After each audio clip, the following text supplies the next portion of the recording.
başka derdimin içinde yandım alıştım. Aynada o mən deyiləm ama görürəm ağla tanışdım. Sənə bir məsləhətim var gerçi duymaq istəsən. Sili məni keçmişindən apar tulla gördün alınmı? Uzaqmı məsafələr səni də yordu çox da yorulma. İçimdə hələ də bitməyən zəhrim ayrılığım var. Bilirsən olmur uzatmaq mənim də adətim deyil. Bu şəhər daha da kinlidir bizim də sözümüzə baxmaz. Nəyə görə suallar dərin cavabını səndə gizləyir. Artıq qəlbimdə də deyilsən ki adını səsləyim. Çağırır yalanlar məni amma mən uymuram. Daha illərdir bu çuxurdan qurtulmağa yol tapmamışam. Bu dünya aciz idi iki qəlbin kör nöqtəsinə. Gələrdim mən öhdəsindən yanımda sən olsaydın. Bu dünya dağılmaz ki nə vardı həyat bir qədəh. Şərab sərxoş olub bayılmaq mı zənn etdin oyanmalısan hələ. Göz önündə səhnələr bir fragman bir film. Gedib ən başa dönmələr. Yarıçılıb ah bir bədən soruşursa min səbəb. Hər səbəbinə bir nədən mən göstərəcəm gör nələr. Köhnələr açıb ağartmaq istəmirdim. İçimdə gizlədirdim olanlar və olacaqlar. İndi həyat yerlə birdir. Sup boğaza yığılmaq nədir bilirsənmi? Bugün də yaxşı deyiləm tək sənə belə görsənirdim.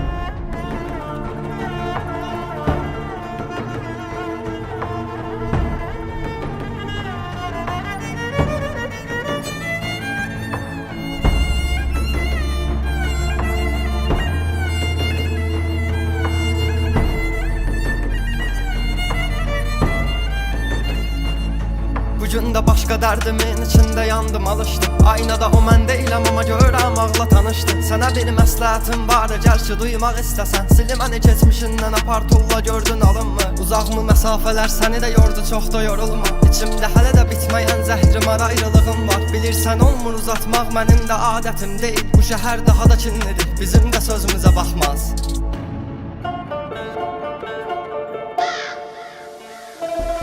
Bu dünya aciz idi iki qəlbin kör nöqtəsinə. Gələrdim mən öhdəsindən yanımda sən olsaydın. Bu dünya dağılmaz ki nə vardı həyat bir qədəh. Şərab sərxoş olub bayılmaq mı zənn etdin oyanmamısan hələ. Göz önündə səhnələr bir fragman bir film. Gedib ən başa dönmələr. Yarıçılıb ah bir bədən soruşursa min səbəb. Hər səbəbinə bir nədən mən göstərəcəm gör nələr köhnələrdən.